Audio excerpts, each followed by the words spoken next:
bienvenue dans l'émission Parole de femmes. Cette semaine, nous parlons de l'éducation des enfants, comment réussir à éduquer nos enfants avec la parole de Dieu, à trouver un bon modèle d'éducation qui n'est pas forcément celui qu'on a reçu ou qui n'est pas identique à celui qu'on a reçu, parce qu'on l'a vu, le Seigneur a un plan pour chaque enfant et aussi pour chaque parent.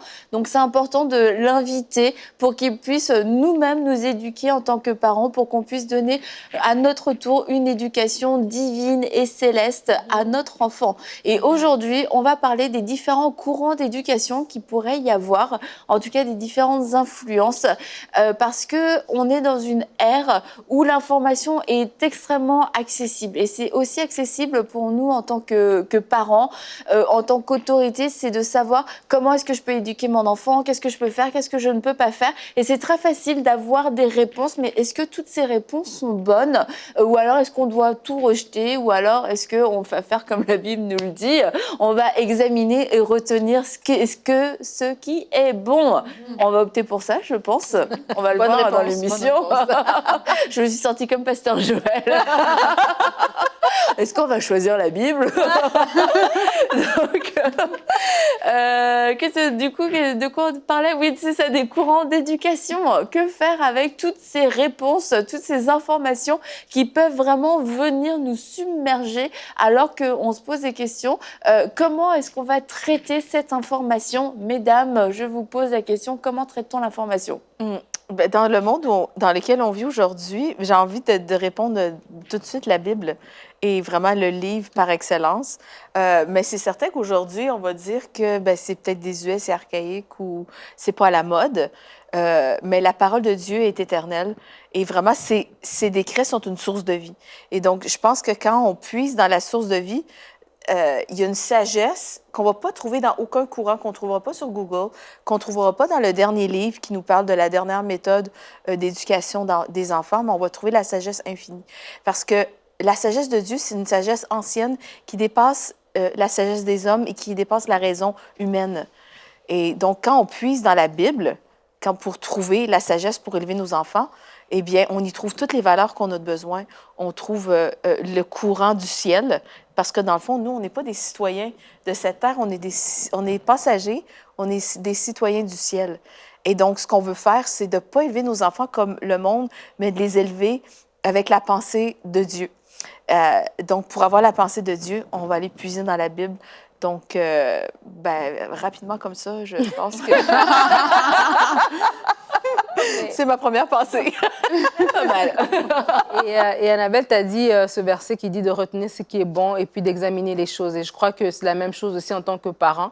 Il y a des courants, il y a de l'information, il y a des personnes qui ont fait des recherches qui vont te dire, bon, il y a telle chose, telle chose, telle chose. Et on examine. Des fois, il y a des choses qui vont nous être dites. C'est des pensées qui viennent de la parole de Dieu, tu vois. La pensée d'aimer, il y a eu un courant, par exemple, où est-ce que tu dois dormir avec ton enfant jusqu'à un certain âge parce que ton enfant a besoin d'affection, etc. La Bible nous encourage à aimer nos enfants. Donc, c'est peut-être une pensée qui est venue de Dieu, mais après, ça peut, là, quand tu regardes ça, selon la façon dont c'est présenté, est-ce que je vais continuer à dormir avec mon enfant jusqu'à 7 ans, 8 ans? Non. Là, tu l'examines selon ta réalité à toi pour dire que non, moi, mon enfant, voici les limites dans lesquelles je veux le faire grandir. Et donc, c'est important parce que des fois, on rejette tout, mais alors qu'il y a des choses vraiment qui peuvent nous aider, mais ces choses-là ne doivent que venir trouver déjà raisonner avec ce qui est déjà en nous, et c'est la parole de Dieu. Et donc, quand on élève nos enfants, des fois, il y a un autre courant qui a dit, par exemple, que l'enfant, il est roi, l'enfant ne doit avoir aucune limite, l'enfant doit découvrir par lui-même ses propres limites selon sa personnalité et tout. Mais lorsque la parole de Dieu nous dit, justement, nous, en tant que parents, de donner des limites à nos enfants, d'éduquer nos enfants, de montrer le chemin qu'il y a à suivre, là, je peux comprendre que non, mon enfant ne va pas découvrir le chemin par lui-même, je dois l'enseigner les voies qu'il doit suivre. Donc, c'est comme ça qu'on va regarder à chaque fois, mais j'ai aussi envie de dire en tant que parent, alors qu'on éduque nos enfants, la Bible nous dit de ne pas les irriter, de ne pas les attrister, de ne pas les irriter pour pas qu'ils se découragent. Donc, c'est important aussi. Et la parole nous dit même, non seulement de ne pas les irriter pour qu'ils se découragent, mais dans Éphésiens, je crois, je ne l'ai pas noté, il dit en fait Éphésiens 6, verset 14, « Et vous, pères, n'irritez pas vos enfants, mais élevez-les en les corrigeant et en les instruisant selon le Seigneur. » Donc, il y a une méthode, il y a une façon de faire pour instruire nos enfants. Et dans la parole de Dieu, on va la découvrir, cette façon de faire aussi. Et moi, ce que j'aime aussi avec la parole, c'est qu'elle est universelle. et que être ensemble de toutes les cultures. Parce que quelquefois, on s'enferme dans des courants culturels et dans les traditions que nos parents nous ont communiquées. Et parce qu'on sait que c'est ça qui est le bon chemin, c'est ça qui est la bonne voie à suivre. Et quand quelque chose est une tradition, on a du mal parfois à s'en défaire parce que c'est toujours ce qu'on a connu en fait. Mais il faut vraiment qu'on prenne le pas de se dire, OK, mais ça c'est le modèle que j'ai connu, mais que dit la parole au sujet de telle valeur que je communique à mon enfant? Que dit la parole au sujet de telle tradition qui a cours dans ma famille, qui a cours dans ma maison aujourd'hui? C'est vraiment important de toujours revenir à ça parce que les traditions, on les applique, on a l'impression que c'est toujours très, très bon. Et si on ne fait pas attention, en fait, on est dans un courant, on est dans un schéma qui a été prédéfini par nos parents, mais qui n'est pas forcément le bon. Donc, c'est vraiment important de revenir à la parole de Dieu et de laisser la parole de Dieu faire ce travail comme on a expliqué au début de l'émission. Et on a parlé en début de semaine du modèle, de notre propre modèle d'éducation qui a pu nous influencer. Et qu'à la fois, en voulant rejeter un modèle qui nous a blessés, qui nous a affectés, qui nous a... on n'a pas aimé la manière dont on a été éduqués. Et du coup, on peut avoir tendance à partir nous-mêmes dans un extrême. Si on a été élevé dans un foyer où c'était très... la discipline était vraiment très, très présente. C'était le service militaire pendant toute l'enfance, on a pu souffrir de cet excès de discipline. Et du coup, à l'intérieur de nous-mêmes, on a grandi en se disant jamais moi je donnerai cette éducation à mes enfants, mais sans non plus discerner quelle éducation le Seigneur veut que je donne à mes enfants. Et du coup, on va rejeter totalement la discipline. On va l'exclure totalement de notre système d'éducation parce que pour nous, la discipline est vraiment associée à ce que moi j'ai vécu. Or, la discipline fait partie du modèle d'éducation que Dieu utilise. Et le fait de rejeter un système seulement parce qu'on a été blessé, c'est le danger de partir nous-mêmes dans un autre extrême et de partir dans une éducation où il y a zéro discipline. L'enfant est roi. On ne peut pas dire non à l'enfant. L'enfant décide de tout ce qu'il veut. Et pourquoi est-ce qu'on a choisi ce système d'éducation? C'est parce qu'on croit vraiment que c'est bon pour l'enfant. Oui, on le croit, mais à travers notre propre expérience. Et c'est important de laisser le Saint-Esprit venir équilibrer ces choses parce que un système, la manière dont il a été appliqué, peut-être qu'il a été très mal appliqué. Et la discipline, elle a été très mal utilisée. Et du coup, on ne l'a jamais comprise.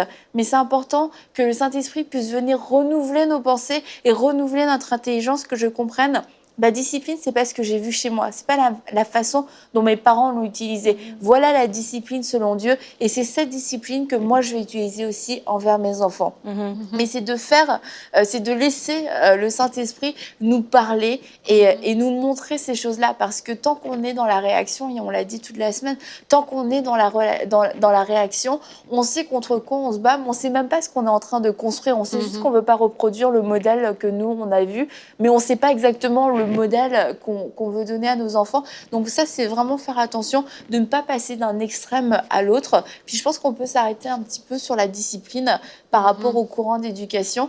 La discipline a tantôt été le pilier de l'éducation ou alors a été l'ennemi numéro 1 de l'éducation. Bon, c'est ni l'un ni l'autre, mais la discipline, je pense qu'on est tous d'accord pour le dire, fait partie de l'éducation selon Dieu. En fait, les enfants, qu'est-ce qu'il faut vraiment comprendre, c'est qu'ils ont besoin des balises.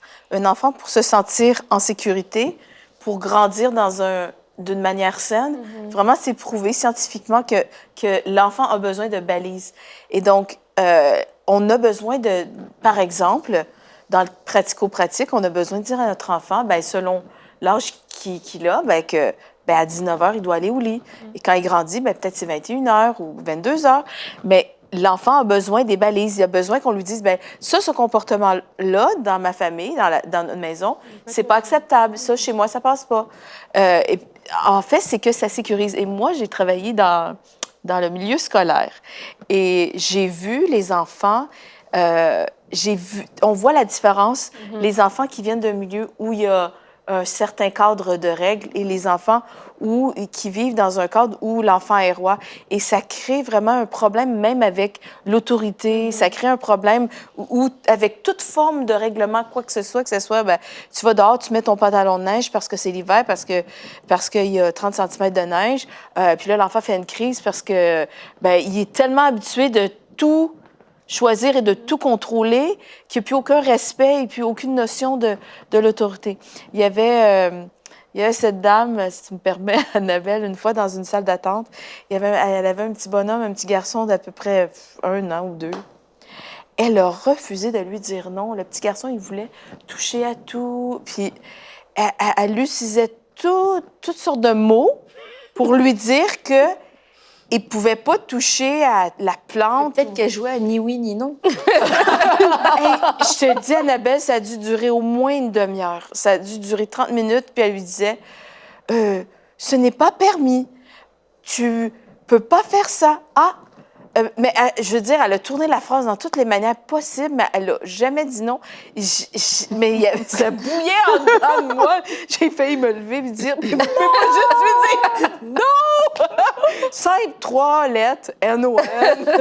C'est clair, c'est précis, c'est direct, on va droit au but. Et l'enfant, mais non, c'était comme, vraiment, l'enfant était, tu sais, il pouvait explorer, puis tout, puis vraiment, tu sais, bref, des fois, comme tu dis, on peut avoir été, mettons, enseigné ou élevé dans un milieu super autoritaire ou strict, puis après, on reproduit le contraire. On peut reproduire la même chose, mais on peut s'en aller dans des extrêmes. Et vraiment, dans tout, ce que je dirais vraiment, c'est que ce qui est dangereux, c'est le déséquilibre. Ouais, ben, en parlant de correction ou de discipline, la Bible dit mon fils, écoute l'enseignement de ton père et ne rejette pas l'instruction de ta mère, quelque chose comme ça. Donc, ça veut dire qu'il y a un enseignement qui doit venir du père et il y a des instructions qui doivent venir de la mère, notamment. Et quand un parent ne prend pas ce rôle à cœur ou ne comprend pas ces choses, mais ce parent ne va pas discipliner son enfant. Il ne faut pas oublier que quand le Seigneur crée un parent, donne des enfants, mais c'est parce qu'il faut orienter les enfants dans une certaine direction. Mais qui dit orienter les enfants dans une direction, ça dit justement mettre le cadre dans lequel ces enfants vont pouvoir se développer pour aller dans cette bonne direction, en fait. Donc, si on ne parle pas, si on ne prend pas la peine de discipliner l'enfant, parce qu'un enfant, il va peut-être vouloir sortir du cadre, ce qui est normal, comme on a vu dans la semaine. Mais le rôle du parent, c'est ça, c'est de dire, OK, mais moi, la direction qui est bonne pour toi, parce qu'on a vu que le Saint-Esprit doit nous inspirer par rapport à l'éducation de nos enfants. La direction qui est bonne pour toi, c'est celle-là, mais il doit amener l'enfant à rester dans son cadre, en fait. Et ça passe par amener l'enfant, en fait, signifie discipliner l'enfant pour qu'il soit dans ce cadre-là. Donc, la discipline est fortement rattachée au rôle de parent. On ne peut pas se dire parent et ne pas prendre comme mandat, en fait, de discipliner et de corriger son enfant. Ça fait partie des responsabilités que le Seigneur a données aux parents. Et Dieu nous équipe, parce que je sais que pour certaines personnes, c'est dur de dire non. Pour certaines personnes, c'est pas, tu vois ton enfant, tu n'as pas envie de lui dire non, mais Dieu nous équipe aussi en tant que parents pour pouvoir dire de la bonne manière, avec tout l'amour, que c'est pas de cette façon qu'il faut le faire. Il faut que tu sois cadré pour aller dans la direction qui est bonne pour ta vie au final. Il y a la discipline dans l'amour. Des fois aussi, je crois qu'il y a beaucoup de gens qui rejettent la discipline parce qu'ils n'ont qu'un seul modèle de la discipline. Mais la discipline, elle se voit, elle se manifeste de différentes manières et aussi selon le tempérament de l'enfant. Il y a un enfant, tu lui dis, ben, ta sieste... Tu as 30 minutes de plus de sieste, c'est bon, sa vie est finie. Là, la prochaine fois, il va rester au taquet parce que ça a juste pris ça pour le ramener dans les lignes. Donc, ça dépend aussi de chaque enfant. Et je crois qu'on ne doit pas élever les enfants de toute façon de la même manière. Et lundi, on parlait des fiancés. Et je crois qu'en tant que parent, en tant que couple, on doit aussi avoir cette conversation. Qu'est-ce que tu entends par discipline? Qu'est-ce que j'entends par discipline? Qu'est-ce qui est bon pour notre enfant? Parce que des fois aussi, c'est pas évident et c'est pas agréable pour un parent pas tant d'être discipliné. Et du coup, il va se décharger sur l'autre. Et là, ça fait, il y a un parent qui est le gentil et l'autre parent qui est le sévère. Mais on doit élever nos enfants ensemble. Et c'est vraiment avec la sagesse de Dieu qui va nous donner c'est quoi exactement la discipline? La discipline, c'est pas moi qui me défoule parce que j'ai juste aucune autre solution. Donc, c'est ma solution passe-partout. C'est pas une solution passe-partout. La correction n'est pas une solution passe-partout. Et c'est important de s'en parler. Et c'est important, justement, nous, en tant que parents, d'avoir cette sagesse de Dieu pour élever nos enfants comme il faut et non répéter sans se rendre compte des schémas qu'on a déjà eus. Soit on est hyper laxiste ou alors on est hyper rigide. Et après ça, on produit un mauvais fruit. Et comme j'avais dit l'autre jour, Dieu va nous demander des comptes pour les enfants qu'on aura élevés. En fait. Et je veux vraiment revenir aussi sur le point de la peur par rapport au rejet de la discipline. Il y a des parents qui ont peur de perdre l'amour de leur enfant, perdre l'approbation de leur enfant.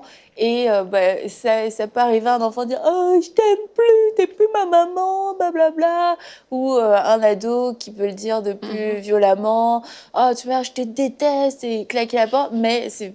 Bon, la pire mère du on monde. veut pas... T'es la pire mère du monde. Ouais, voilà, c'est ça.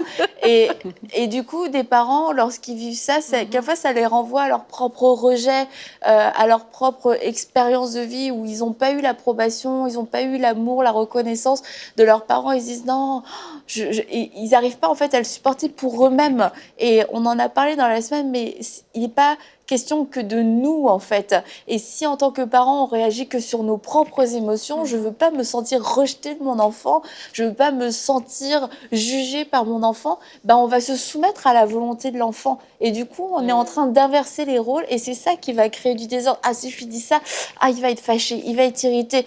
Mais c'est de penser plus loin. Mais si je lui dis pas, qu'est-ce que ça va développer en lui? Si je lui dis pas, il n'aura pas de repère. Si je lui dis pas, c'est la porte ouverte pour un tas d'autres choses, un tas d'autres bêtises plus grandes après. Il faut que je lui dise parce que c'est ma responsabilité. Et lorsque le Seigneur me dit « éduque ton enfant », je dois prendre cette responsabilité. Et ça veut dire, oui, mettre des balises, mettre des repères et dire là, quand tu sors de là, il y a un problème. Là, on rencontre un problème, c'est pas normal. Et il faut pas avoir peur de décevoir notre enfant parce que il peut avoir des réactions, des mauvaises réactions, mais c'est pas pour ça qu'il nous déteste vraiment. C'est pas pour ça qu'on est la pire mère du monde. C'est pas pour ça que à 18 ans, il va vraiment quitter la maison pour de vrai. C'est juste que à ce moment-là, il exprime un mécontentement, mais au final, ça crée quelque chose de bon, ça crée des bonnes délimitations dans sa vie, et c'est une bonne chose. Et ne pas oser discipliner ses enfants parce qu'on a peur, c'est vraiment une mauvaise raison de le faire. Je pense qu'il y a des gens qui n'osent pas corriger leurs enfants aussi parce qu'ils ont toujours été corrigés dans la colère, dans la haine ou dans la violence. Et peut-être qu'ils ont peur de reproduire. Donc, pour être certaine qu'ils ne reproduisent pas ce modèle-là, ils vont s'empêcher de le faire pour ne pas aller dans un terrain glissant. Et vraiment, je veux dire à ces personnes-là que, dans le fond, avec le renouvellement de l'intelligence, avec l'Esprit de Dieu, vous êtes capable de reprendre vos enfants parce que la parole de Dieu dit de corriger nos enfants, mais dans l'amour. Et c'est faisable, on peut le faire parce que l'Esprit de Dieu, ça dit qu'il est répandu dans notre cœur par le Saint-Esprit. Et l'amour de Dieu, est répandu dans notre cœur par le Saint-Esprit. Et vraiment, c'est ça, c'est que faut savoir qu'on peut reprendre nos enfants, mais c'est toujours dans l'amour. Enfin, on ne devrait pas reprendre notre enfant quand on est rempli de colère, puis on va s'emporter, puis on va crier, puis là c'est nous qui allons pécher. Tu vois? Ça fait que c'est important de toujours penser que c'est notre responsabilité de mettre des balises à notre enfant, de lui montrer le chemin qu'il doit suivre. Et si je ne le fais pas, je faillis à ma tâche en tant que parent. Vas-y. Et je voulais juste dire aussi que les enfants nous observent plus qu'ils nous écoutent, entre guillemets. Et de la discipline, on parle de discipline. Des fois, nous-mêmes aussi, en tant que parents, on doit être disciplinés. Et on manque de discipline, mais on veut imposer la discipline à nos enfants. Et c'est là qu'il y a manque. Et tu parlais tout à l'heure de claquer la porte et crier. Je crois que nous-mêmes, en tant que parents, que la façon dont on parle à nos enfants va aussi donner un jour après, s'ils nous parlent d'une certaine manière, si nous, on les a parlés comme ça, c'est sûr qu'après, eux aussi peuvent se permettre de nous parler d'une certaine manière. Donc, je crois que c'est dans tout, en fait. C'est pas juste le jour qu'on a un problème qu'on va manifester cette discipline ou cet amour, mais même quand tout va bien, qui est déjà ces choses-là, ça va permettre après que quand il y a une zone de tension, où il y a une incompréhension, où il y a une interdiction, voilà, tu peux pas sortir ou tu peux pas ceci, la réaction, elle n'est pas disproportionnée, tu vois, parce que l'enfant, il sait que mon parent a toujours été là pour moi. Et vraiment, vraiment, je voulais insister là-dessus et dire aussi que parce que nos enfants nous observent, c'est important que nous-mêmes aussi, on soit guéris, comme j'avais dit l'autre jour, de ce qu'on a vécu avant. Mais c'est important qu'on comprenne que notre mission, notre mandat, c'est d'élever nos enfants. Donc, pour une certaine saison, peut-être je ne serai pas ton ami, tu auras d'autres amis, mais tu n'auras qu'une seule maman. Et je veux être ta maman. Et ça, c'est quand tu parlais de la peur, je pense que ces parents-là doivent se dire que ton enfant, il en aura plein d'amis. Mais un parent, il n'en a que deux. Il n'a que toi comme mère, il n'a que son père. Donc, sois son parent dans tout. Et peut-être pendant une saison, peut-être à 13 ans, elle n'a pas envie d'être ton amie parce que toi, tu lui dis, ben, range ta chambre, mais son ami va lui dire, ben non, c'est correct. Ben, sois ce parent. You know what, ça va pas être drôle. Ben, mais tu sais quoi, dans 2 ans, dans 3 ans, vous allez vous rattraper. Elle sera toujours ton parent et elle va te remercier parce que plus tard, elle aura appris des choses, elle aura une façon de réagir que tu l'auras inculqué dans une saison passée. Et puis, il ne faut pas oublier qu'il y a des liens que Dieu a mis entre les enfants et leurs parents. Et quelquefois, il peut avoir ces tensions, mais ça n'enlève en rien le lien, en fait. Et même si l'enfant ne le dit pas parce qu'il est fâché, etc., le lien, il reste. Je vous ai déjà dit que moi, quand j'étais adolescente, il m'est arrivé de partir en claquant la porte, comme ça, mais je voyais ma mère derrière moi, je voyais ses paroles.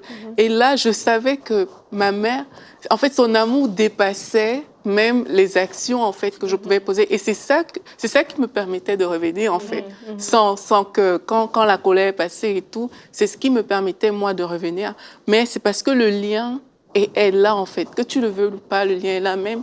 J'ai vu des reportages à la télé où les enfants, ce sont même des délinquants et tout, que la police arrête dans certaines cités en France, mais on appelle leur mère. Il n'y a que la mère qui est capable, en fait, de parler à ces enfants-là, parce que devant la police, ils sont rebelles. Mais quand la maman, elle arrive, elle est comme, qu'est-ce que tu fais et tout.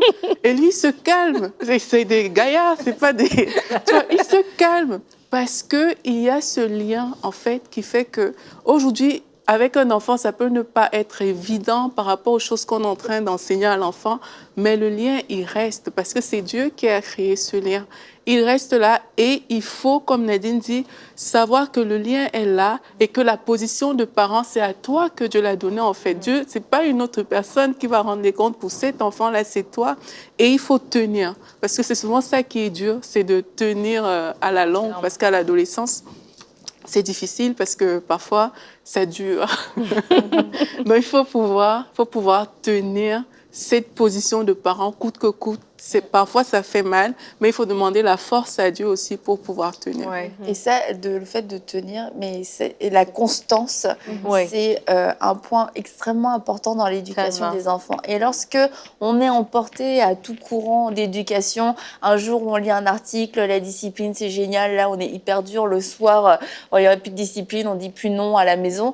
En fait, ça manque de constance et ça manque de cohérence. Donc l'enfant ne sait pas sur quel pied danser et lui-même, il va être perdu. Lui-même, il sait plus c'est quoi qui est bien, c'est quoi qui est pas bien. Et en tant que parent, on a vraiment besoin de faire preuve de constance. Et la constance, c'est vraiment un défi. Ça paraît peut-être pas comme ça, mais quelquefois le soir, t'es fatigué et t'as pas envie de dire la même chose, mais n'empêche que si tu le dis pas, c'est comme t'as accepté. T'as accepté que ce soir, il pouvait juste mal parler. T'as accepté que ce soir, il pouvait taper sa sœur. Bon, je suis trop fatiguée. Écoute, débrouillez-vous. Bon, c'est pas grave. On verra ça demain. Mais la constance, c'est un engagement quotidien. C'est tous les jours être là, répéter quelquefois les mêmes choses. Ce qui est réprimable aujourd'hui l'est aussi demain. Ce que j'ai dit hier, ça va s'accomplir aujourd'hui. Il n'y a pas de problème. Ce que j'ai dit, c'est possible, ça va s'accomplir. Si j'ai dit qu'aujourd'hui, on ne sortirait pas parce que hier il s'est passé telle chose, qu'il n'y aurait pas la sortie cinéma, je change pas d'avis parce que finalement, écoute, j'ai dormi, ça va bien, t'es mignon aujourd'hui, nanana. Ou alors, je t'ai dit non que tu pouvais pas sortir, mais le lendemain, il a fait la vaisselle. Bref, ok, d'accord. Allez, vas-y. Manque de constance. Et on a besoin d'être fort en tant que parent pour être constant dans notre éducation. Et quand on est inconstant dans toutes nos voies en tant que parents, ça nous disqualifie. Moi, j'ai vu des gens dans l'Église qui réprimandaient sévèrement leur enfant. Et une demi-heure après, le garçon faisait les yeux de biche. Ah, tu sais. Puis, oh, c'est beau, mon garçon, t'es mignon. Puis jamais que les conséquences étaient imposées. Jamais, jamais que les conséquences étaient gardées. Et je peux vous dire que ces enfants-là se sont moqués de leurs parents d'une manière...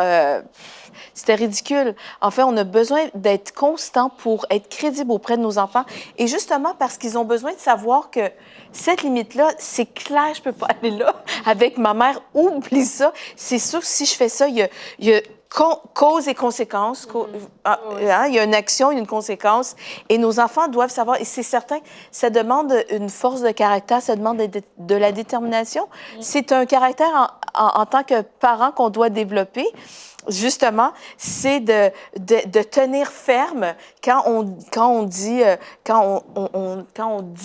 que l'enfant n'aura pas droit à telle chose. Eh bien, il faut être crédible. Moi, je me souviens... La plus jeune fille, une fois, j'ai tenu ferme. La conséquence, c'était de ne pas aller à une activité extraordinaire de l'école, un souper, une kermesse et puis tout ça. Et le Félicité l'attendait ce moment-là. Puis vraiment, j'ai tenu, c'était la conséquence. Tu n'iras pas. J'avais même payé 40 $. J'ai dit... Et vraiment, je n'ai pas cédé. J'ai dit, ça, je sais que c'est une leçon dans sa vie. Elle va s'en rappeler, ça fait longtemps, là. Mais vraiment, c'était une leçon, elle s'en souvient. Donc, c'est important parce que notre vie parle. Notre vie est une leçon. Ouais. Tu voulais ajouter quelque chose? Mais moi, je dirais aussi, c'est important de rappeler à ces enfants l'amour qu'on a pour eux dans ces moments de correction parce que c'est comme... ça peut vite être balayé, quoi. Aux yeux d'un enfant, c'est comme mon père, ma mère me déteste et tout. Mais c'est vraiment important de dire, c'est pas par méchanceté que je le fais et tout, c'est vraiment par amour pour toi aussi. Après, c'est parce qu'on peut discipliner, il y a des conséquences quelquefois qui vont s'imposer, mais c'est pas pour ça qu'après on peut rester fâché toute la journée. C'est la vie continue, mais la conséquence aura lieu aussi. Et je voulais juste terminer l'émission en précisant cette chose. Quand on parle de discipliner un enfant, on n'est pas en train de parler de violence, on n'est pas en train de parler de maltraitance. La discipline, la majorité de la discipline d'un enfant, c'est des conséquences. Ça veut juste dire qu'un comportement A va entraîner une certaine conséquence. Mais on ne parle jamais de violence. On n'est pas en train de parler de rouer de coups un enfant, d'enfermer un enfant dans un placard, de le priver de nourriture, de lui faire subir toutes sortes de sévices et de douleurs et de souffrances. Lorsqu'on parle de discipline, on parle de la discipline selon le cœur de Dieu. Et Dieu ne nous fait pas souffrir de cette façon-là lorsque nous avons mal fait. Dieu, nous pardonne, Dieu nous traite avec grâce et Dieu nous enseigne à travers nos propres erreurs. Il nous dit, voilà ce que moi j'aurais voulu que tu fasses, voilà ce que toi tu devrais faire, mais il y a des conséquences qu'on paye à cause de nos erreurs. Mais maintenant, Dieu ne vient pas nous fouetter, ne vient pas nous maltraiter, ne vient pas nous humilier. Alors ne le faisons pas avec nos enfants. La colère n'accomplit jamais la justice de Dieu. Donc ne vous laissez pas aller à une colère qui vous fera maltraiter vos enfants. Nous ne parlons pas de maltraitance. Vous devez respecter vos enfants et la violence n'a de place dans aucun foyer, et ce n'est jamais la réponse de Dieu. Donc on va se retrouver demain pour une prochaine émission de Paroles de Femmes.